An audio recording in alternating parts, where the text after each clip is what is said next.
Hey there, sports psych enthusiasts. I'm Dr. Colin Fehr, and I want to share my passion with you. I love talking about ways to unleash the power of the mind. This recording is part of a larger lecture series I've created in an effort to make sports psychology concepts more accessible to a larger audience. The information contained in this series is especially well suited for students of sports psychology and is presented in a way that makes for easy listening for all. Welcome to Sports Psych Concepts.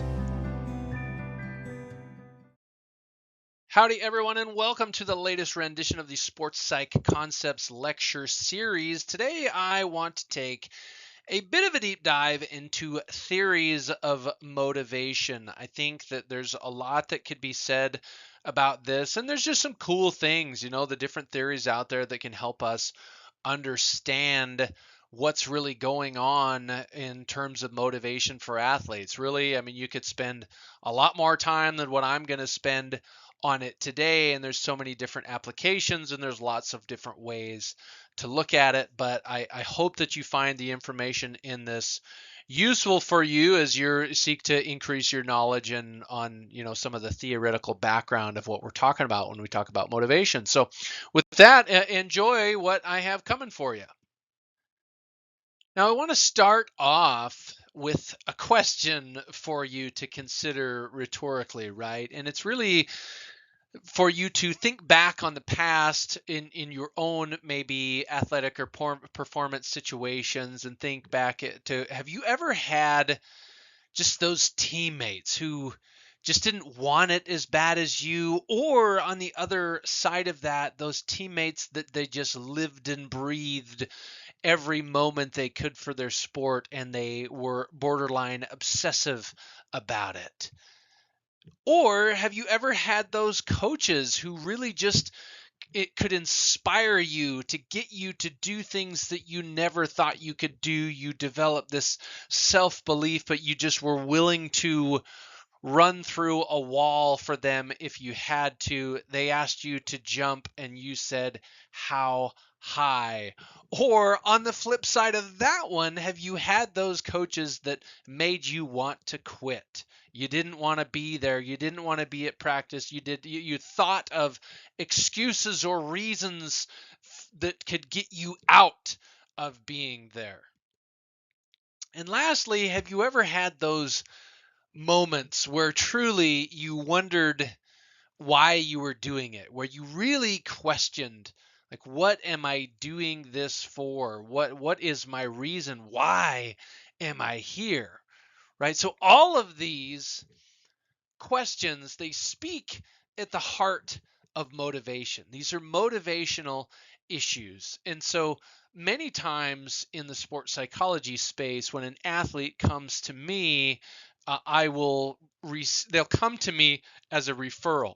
Their coach will refer them, their athletic trainer will refer them, a parent will refer them, and that always comes with some sort of attachment to it, right? Like a preview. The athletic trainer or the coach will say, well, they're really struggling with confidence, and so I thought that it might be helpful for them to come and talk to you and see if there's some ways that they can get their confidence back. And inevitably, this is really common how this happens. It'll come in and the referrer will say that it's some issue like that, and then the athlete comes in and tells me about some of the examples that I just gave you with these questions, and really they're struggling with motivation, and so it appears that that's affecting their confidence or affecting their stress or anxiety or other areas, but at the core it's a motivational issue. And so, as I said at the beginning, this is something that so much could be said about, and we are going to take a pretty deep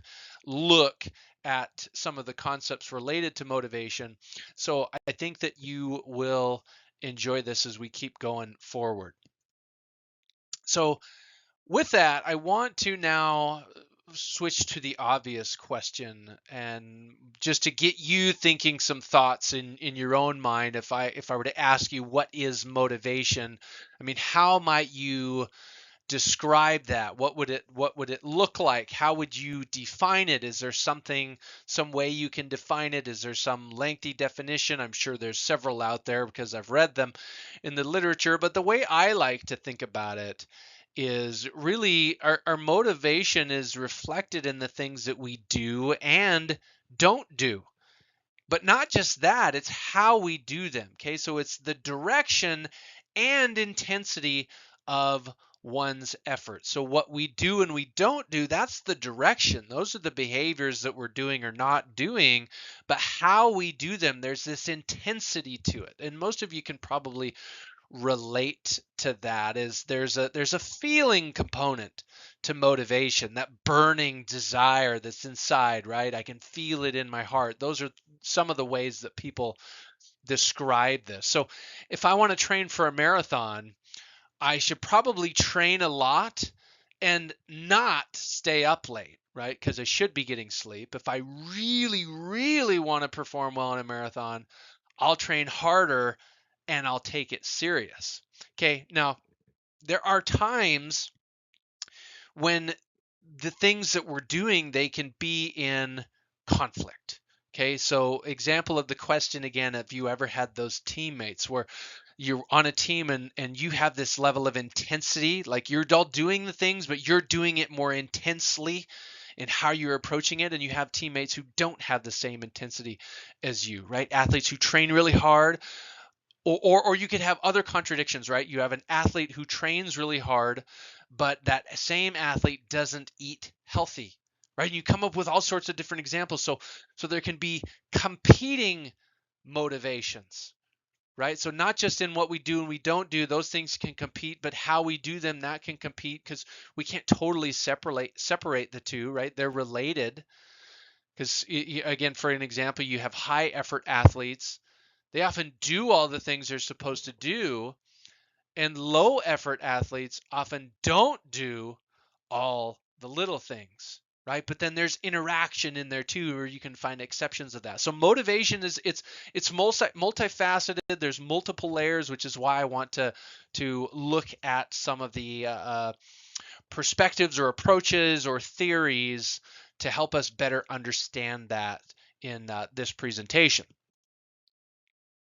So, with that in mind, I want you to think about, or I want to introduce to you, three broad approaches to motivation. Okay, but before we get there, I want to ask you this question again, just to stimulate some thinking: is can we actually motivate athletes?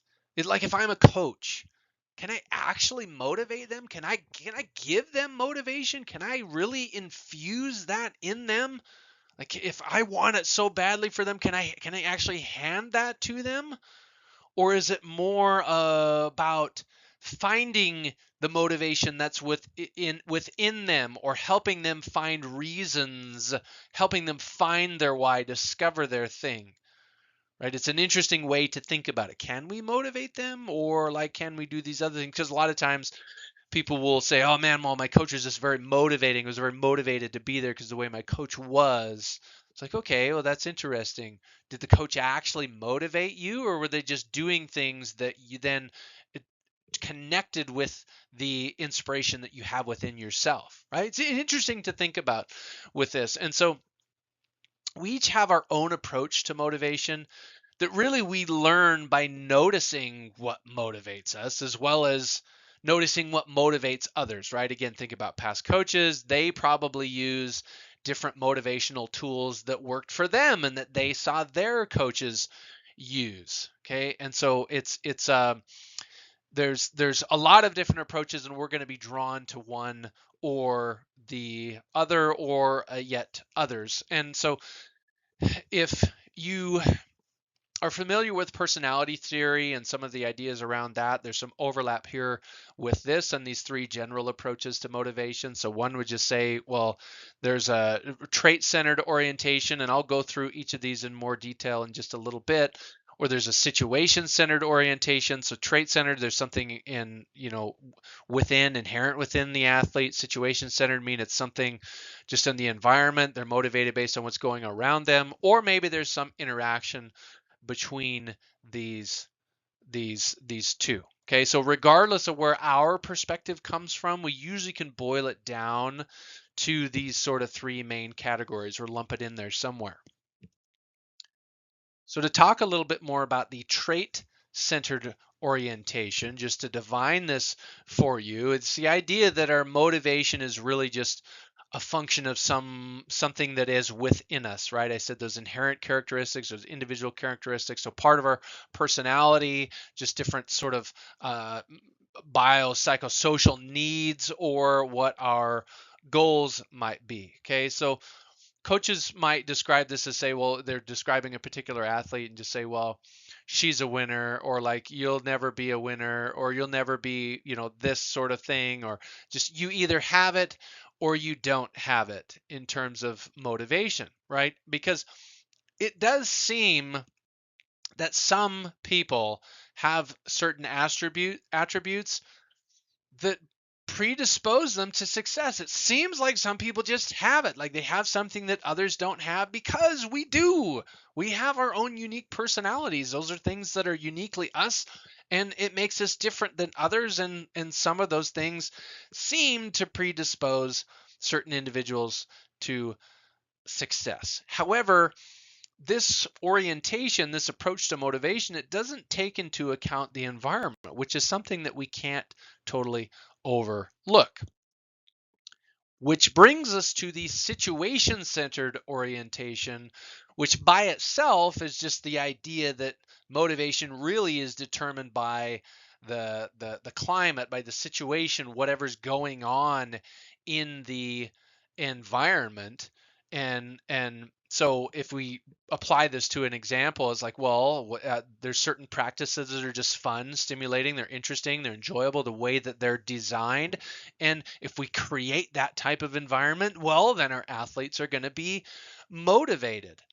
Okay. Or you can take this and look at another example of what might characterize this is you have some athletes who really like to compete. They like to play in games and competition, but they don't like to practice, or vice versa. Some love to practice and they really hate competing. They don't like the pressure and all the things that come with that, and it affects their motivation. Okay, so these can be some specific examples with this. Okay, but one thought I want to pose to you is, does the situation really have to be positive for you to be motivated? Right? Does it have to be positive? Do we have to create that environment? Is really the situation have to look exactly that way? And the reason I bring this up is because I know this is true in my own experience and many other athletes that I've talked with over the years. Some athletes remain motivated regardless of whether their coaches are yelling and screaming at them, regardless of whether it's this fun, enjoyable environment where everything they're doing is game based and all of that, and it's not too difficult. Say they're not really having to push themselves all that much. Plenty of athletes still stay motivated through all of those different things. So is it just the situation that's determining that, or is there something else? And so to extend that idea, we have the interactional orientation. We're really to merge the two ideas, the trait-centered orientation and the situational orientation. We have the interactional, to where really the motivation is going to be determined by this interaction between the personal factors of the athlete and the situation, what's going on there. Okay, and situational factors, again, lots of examples can be here, like, well, what does the weight room look like when you walk in there? Because this is actually an interesting aside here. You go to different fitness facilities or different athletic facilities, and athletes are drawn to them for different reasons. I remember the old basketball gym, we called it the old gym in my high school. There was an old gym and the new gym, and the old gym, man, I just loved going in there. The lights were kind of dark. It had that old smell. The wood on the floor was different. It was just this awesome environment that I really, really loved. But then there were some that didn't really like that very much. They weren't as big of a fan of that. Okay, so things like facility can be a situational factor, not just what the coach is doing. Okay, or how good the team is might determine whether a high school athlete wants to entertain going to college or being recruited by a certain school. Okay, so you have this, you have personal factors, you have situational factors, and then there's this interaction between the two of those things which ultimately leads to the participants or the athletes' motivation, and that's kind of what we're interested in. So those are the three broad approaches. Okay, even just starting as broad as we possibly can. Now I'm going to shift gears and extend these ideas a little bit further and talk about some specific motivation theories. And the first one I want to mention, which really is just kind of setting the stage still, is just achievement motivation. It's this really important term out in the sports psychology space, and it's just, an athlete's motivation to excel, to master a task, to achieve high levels of performance and overcome challenges that they face and be the best that they can, right? I mean, just all these different ways, just their motivation for achievement, to achieve different goals.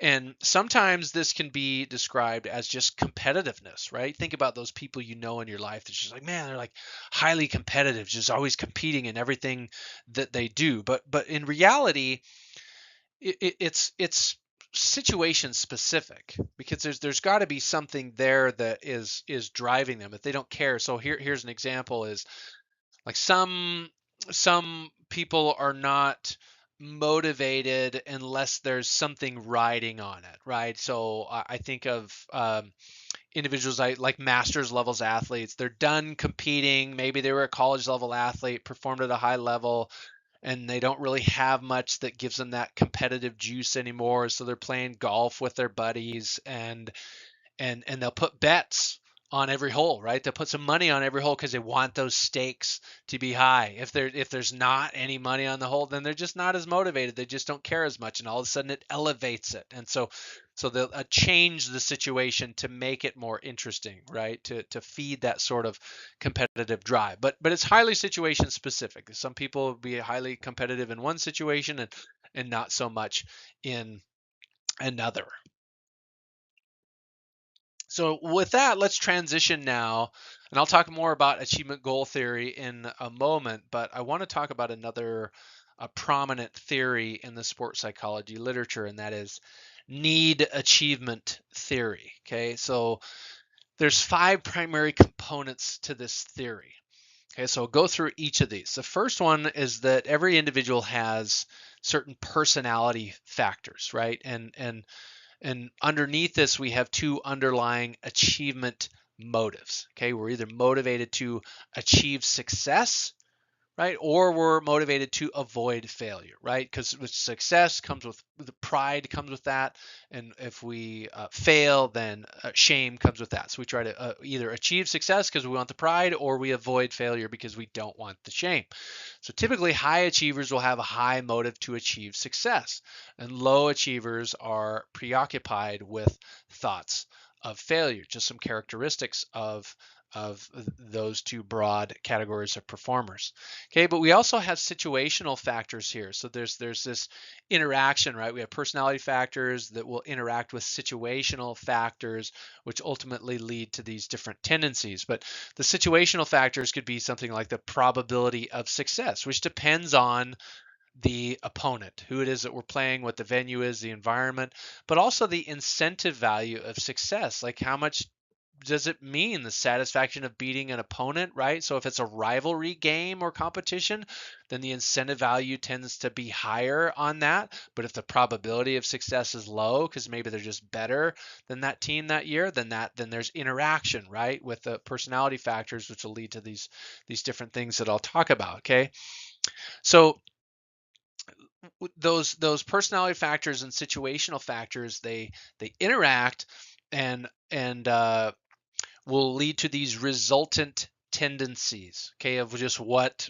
the athlete is more likely to do, depending on what their personality and the situation is. So they'll either approach success Okay, or they'll look at the situation as well, I want to approach success, I want to work to this, or they want to avoid failure. Okay, so for example, on this one, settings that have like a 50-50 chance of success usually provide the most incentive for high achievers, right? Because it's this optimal level of challenge. They don't know what's going to happen.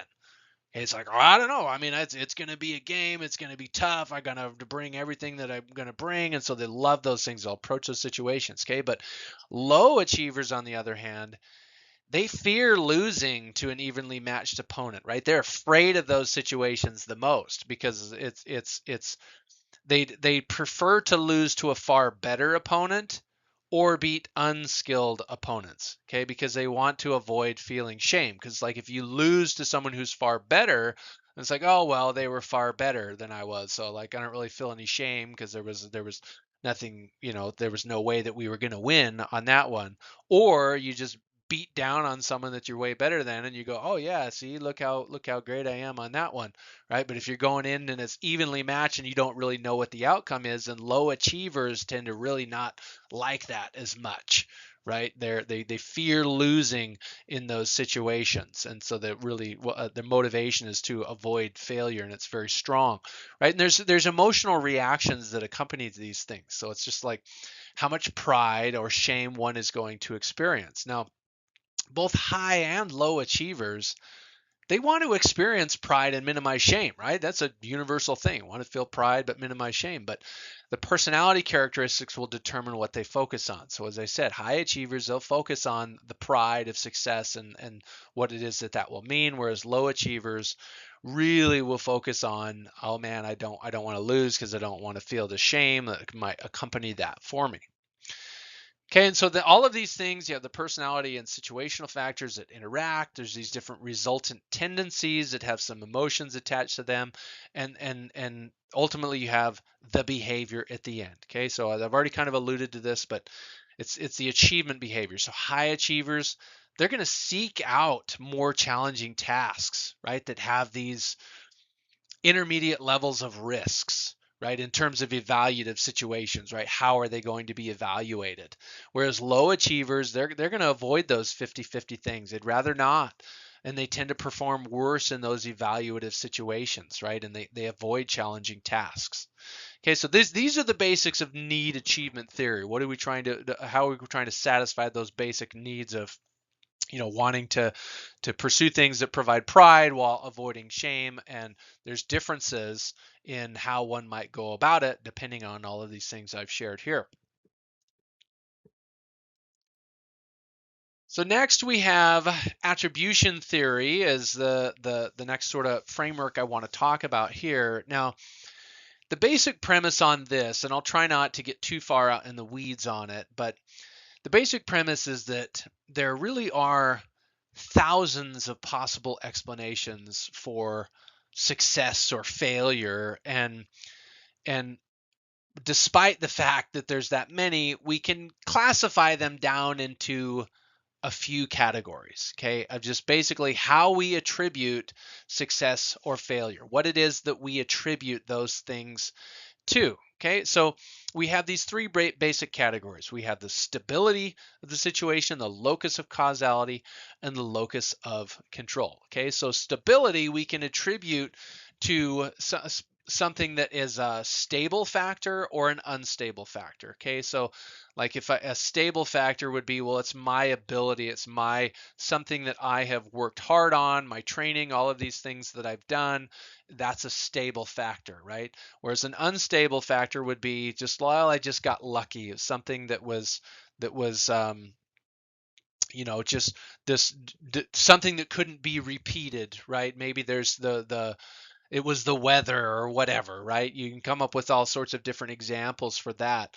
So that's one way that we can attribute things, right, to stable or unstable factors, or we can look at the locus of causality. Okay, so is it some because of some internal cause or some external cause? So an internal cause would be it's my effort, it's because I was focused, it's because of my particular style, that's why I was successful. Whereas an external focus would be, or locus of causality would be, well, it's just I had easy judges, or the team really wasn't very good, or it just was again, maybe you say it's some environmental thing, or the coach did this, or whatever. You're attributing it somewhere outside of what is inside the person.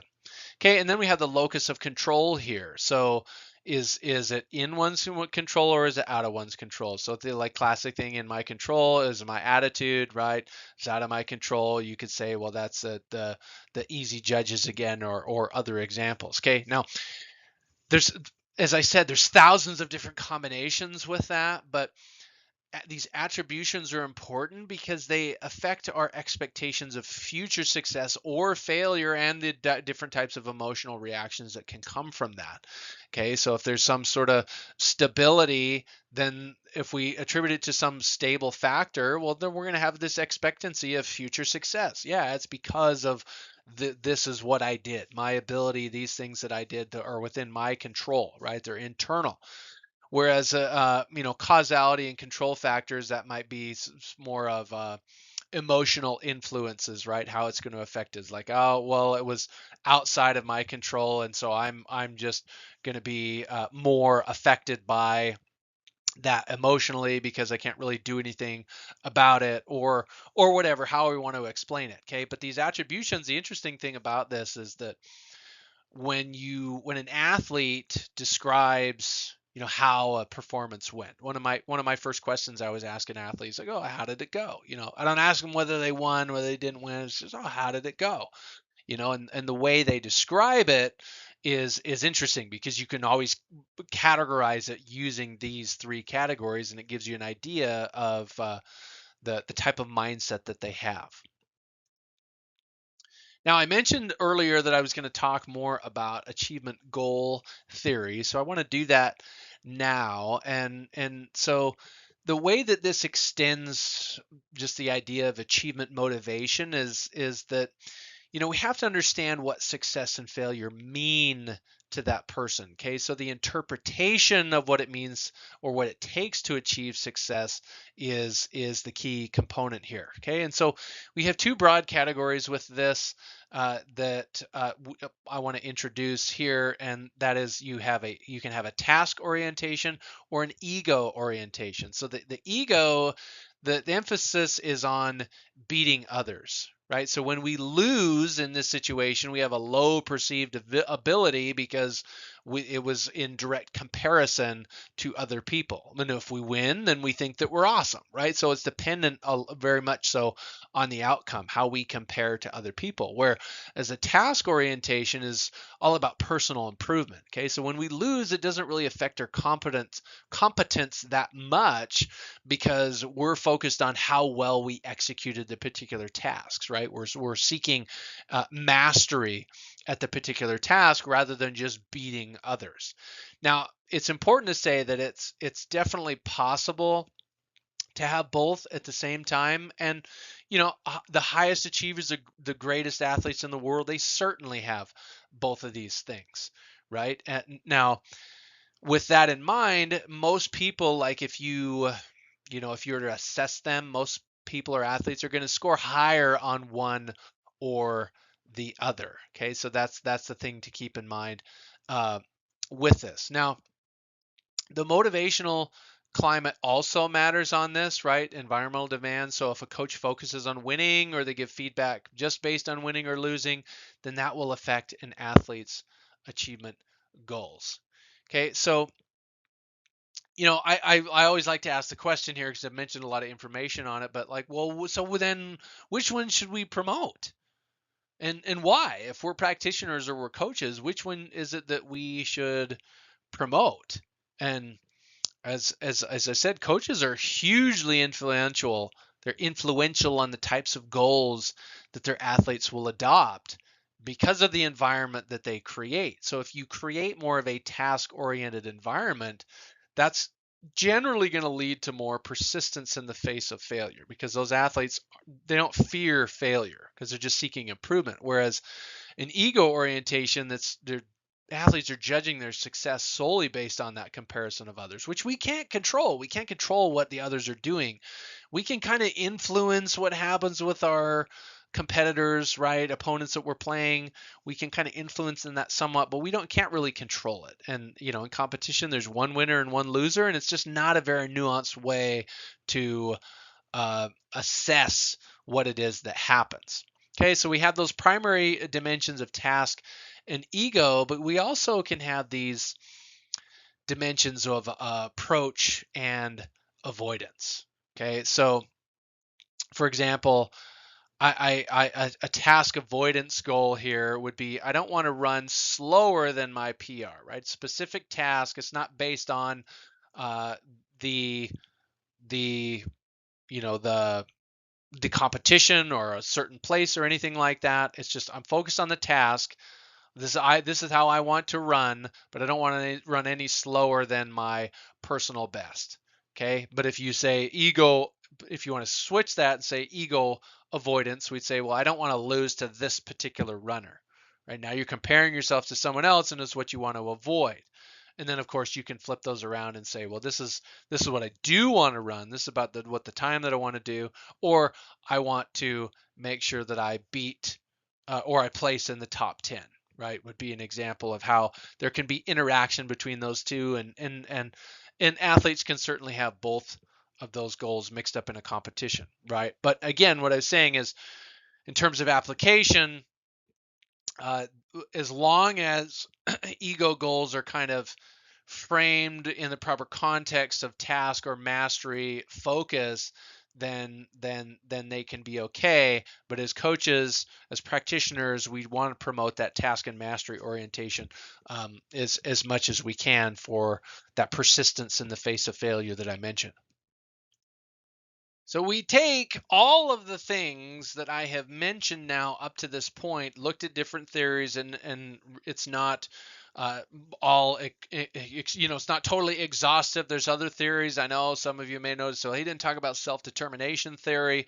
I'm actually going to include that in a different recording where I'll talk about that and some motivation building strategies. So stay tuned for that. But yeah, if you add up all of the things that we talked about, you can get a nice sort of motivational profile of high achievers and low achievers. And there's stark contrast, and again, you don't really need me to go through all of these different theories to understand what that looks like. We know what that looks like, but just to bridge that knowledge with the terminology that I threw around with these theories, I want to give you a bit of a summary with that. So high achievers, right, high motivation to achieve success. Where low achievers, they're still highly motivated, but it's not to achieve success, it's to avoid failure, right? They have that high, very strong fear of failure. High achievers tend to attribute their successes through the attribution theory idea to things that are stable, internal, within their control. Whereas low achievers, on the flip side of that, okay, and then vice versa when we're talking about failure there as well. High achievers adopt task approach goals, where low achievers adopt outcome avoidance goals. Now, I didn't talk about growth mindset and fixed mindset here, but these certainly are characteristics of high achievers and low achievers. Growth mindset, where the high achiever actually believes that they can get better. They don't believe that their ability is an innate quality, whereas low achievers do have more of that fixed mindset. Okay, high achievers are seeking out challenges. Low achievers are avoiding challenges. And when it comes to what we're ultimately interested here in the sports psychology space, high achievers perform well even when they're being evaluated, when they're in those evaluative conditions, whereas low achievers don't tend to perform as well. And so the more that we can use these theories, the information in these theories, we can help low achievers or say moderate achievers. Maybe they're just attributing things in a way that's not really helpful, or maybe they're looking at the situation in a way that is indicative of more of a fixed mindset, right? Or whatever. There's different motivations that are there that may not be as useful to them, right? It's not that they're not motivated, it's just they're motivated by different things. And so by us understanding that, it can help us design more targeted interventions to help them discover the motivation that's going to work for them. So that is all for this presentation. Thanks for being here with me for this, and have an awesome rest of your day. Thank you for listening to this recording. I hope you learned something about sports psych, perhaps something you didn't know before, and maybe even something you can apply in your life more generally. If you liked what you heard, feel free to share this presentation with others who might be interested. And if you're interested in more content like this, visit my website at fairadvantage.com, or visit the Fehr Advantage channel on YouTube, or find the Fehr Advantage podcast on Spotify.